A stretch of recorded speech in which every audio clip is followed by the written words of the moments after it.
Welcome back to this very special Indianomics, which is coming to you from the sidelines of the JPMorgan Summit. I have been speaking with Jahangir Aziz, the Chief Economist, Emerging Markets for JPMorgan, and Louis Oganes, the Head of Currencies and Commodities Research for JPMorgan for Emerging Markets. So absolutely the two appropriate people we have to hear out. Jahangir, Louis, thank you very much for your patience. Jahangir, now let me come to the India growth story. We are very pleased with the fact that 6 to 6.5% growth is being delivered at a time when the world is not very clement. And now you have this added comfort of some $25 billion, which will come to us from the bond index investors at a time when the dollar is going to strengthen. But we don't have to worry because there is at least capital flow. What's your sense? Can this also improve growth because of the comfort on macros? You tell me what the RBI will do, I will tell you whether or not growth improves. You have to tell me both. If you look at the last 10 years of playbook of the RBI most likely is going to intervene every dollar that comes into because of the bond flow. Whether it is the money that's going to come to front run the inclusion, which will probably happen in the middle of next year, or whether there's an actual inflow from dedicated real money investors already coming in, most likely the RBI is going to intervene everything that comes in. That is going to, let's say, I'll take your number, 25 billion. 25 billion into 82 is going to inject a significant amount of liquidity. 1.7 lakh crore was what I was will be in the interbank market. In this day and age, with inflation where it is, the RBI cannot afford the interbank rate to go below the reverse repo rate, which means that the RBI is going to offset the entire 1.17 lakh crores by either selling bonds or by not buying the extra amount of bonds that it usually does in every year. I don't think that the RBI, given where India stands, will want anything to disturb what it believes to be the right interest rate differential with the treasuries. I don't think it wants to do anything to topple what it believes to be the right dollar INR or dollar INR CNY rate or inflation or reverse or interbank rate. For something that might happen in a year from now and take 10 more months to get fulfilled. Yes. So right now my guess is that everything has intervened on both sides, both on the INR side as well as on the bond side. So the net impact, maybe a little bit that might happen between the INR intervention and the bond intervention. Let me not pin my question too much on the flows from bond investors.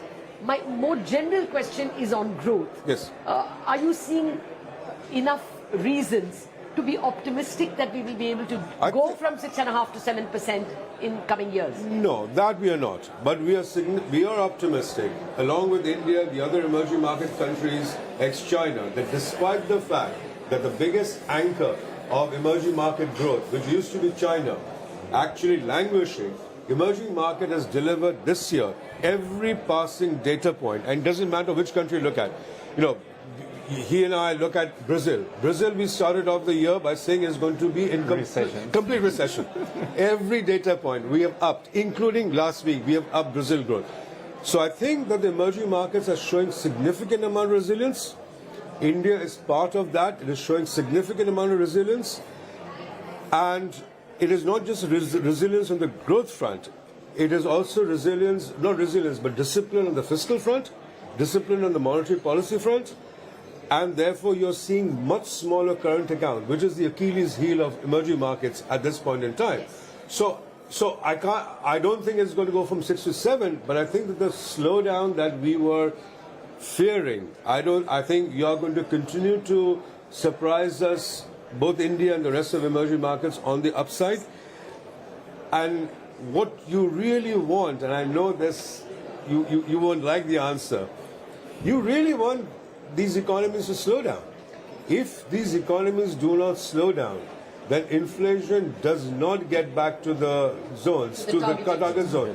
And whether you're talking about the Fed or the RBI or ECB, they will remain in play. you really do not want the central banks to come back re-hiking rates. So you really want these economies to slow down. I think the slowdown needs to be non-disruptive. So far, the slowdown has been non-disruptive. In fact, the slowdown has been, surprising upside. But that's what we really want, a non-disruptive slowdown, so that we can get inflation back to where we can say, okay, fine, the central banks are okay. They're not going to come back. Okay. Well, at the moment, at least they are not in hiking mood, though they are tightening liquidity for exactly the same fear. Exactly. But we are getting a lot of help from commodities. Louis, on that, we discussed crude. But is there a general other commodities disinflation that you will forecast for the next 12 months? Actually, when you look at the projections that we have for base metals, for gold, for natural gas, even most agricultural commodities, although the picture there is quite varied, we have, we are down from the peaks, and a lot of that is predicated on, global, deceleration of growth, particularly China, who for base metals, as you know, is more than 50% of the demand. But the projections for 2024 are, generally speaking, higher than the average for 2023. Why is that? Well, many reasons for different commodities. For base metals, a lot of that is actually, the demand that is going to be coming from the decarbonization efforts, right? The world trying to, rely a lot more on electric vehicles, and that demands a lot more copper, a lot more other. But that's not showing up right now.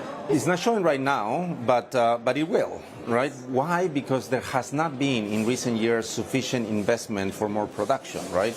Partly, so there's no, again, we all wish there was a switch to cheaper or cleaner energy without getting more dirty, inputs into the mix, right? So we will see, higher prices for base metals.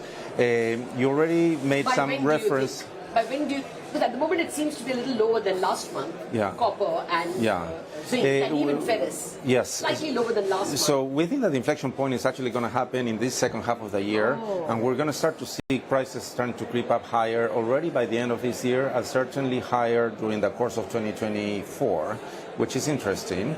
Then we have, this is for base metals. For gold, gold, you would think that in this type of environment, probably prices should be more depressed, but gold is being held by, very different drivers. Some of them are actually geopolitical. Some of them are sanctions-driven, sanction fears. So things that before were not in the mix, right?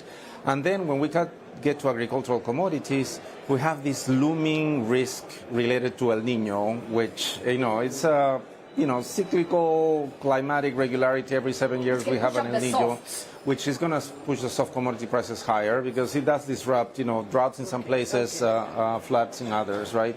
So generally speaking, I think the commodities complex is going to be generally supportive for the exporters, but of course for some countries that are importing commodities, it'll hurt. Okay, so this core inflation comfort is not something you're given as more comfort. Yeah. We can't take it for granted. Jahangir, now for the last two questions to both of you. On the red flags, we have not seen such a rapid pace of rate hikes. And if Jamie Dimon's forecast was even partly correct, and we go in the 10-year towards 5.5 or something, are you what would be the red flags? Can you see some EMs fall? And I'll ask you that.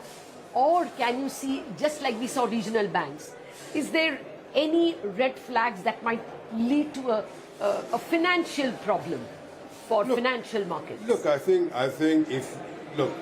in the US, I'm guessing your question is about the US. In the US, let's take the most sensitive, interest-sensitive item, which is mortgages. So mortgages now is about 730, 740, but no one pays 730, 740. If you look at the maturity-weighted mortgage payment is around 4.2. It was at 3.5 and went 4.2. You need those to roll over at these current rates for people to feel the kind of pain that will require balance sheet adjustment. Go back into the corporate sector. A significant number of corporates, particularly in the commercial real estate sector, in the second half of 2020, when the pandemic completely crushed their business models, refinanced at close to zero interest rate for 3 to 5 years' time. That is coming to an end now. So far, they haven't felt the pain. So I think the pain will be felt. You don't even require rates to go higher.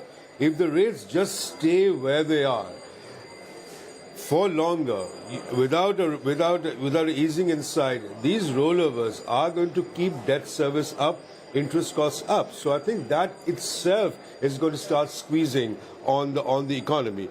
But in terms of red flags, I think people have looked at what has happened to their mark-to-market books, etc., in the financial sector, and have already taken actions against that. The Fed came back with a significant amount of support, and to its credit, that entire regional banking crisis did not spread. Right. So I think there are risks, but I think the risks are more in terms of what this does to corporate balance sheets, in terms of actual profitability, and to what extent that creates the next phase, brings the expansion to an end, rather than are there large financial sector weaknesses that we should be worried about. I'm told I'm out of time. Thank you very much, gentlemen, for your analysis of emerging markets. We're going back with the view that growth in emerging markets is better than expected, but this core inflation fall that we thought is a positive may not be there for long. We have to wait and watch. Thank you very much Thanks, for this Latha. very special edition of Indianomics, and thank you all for watching.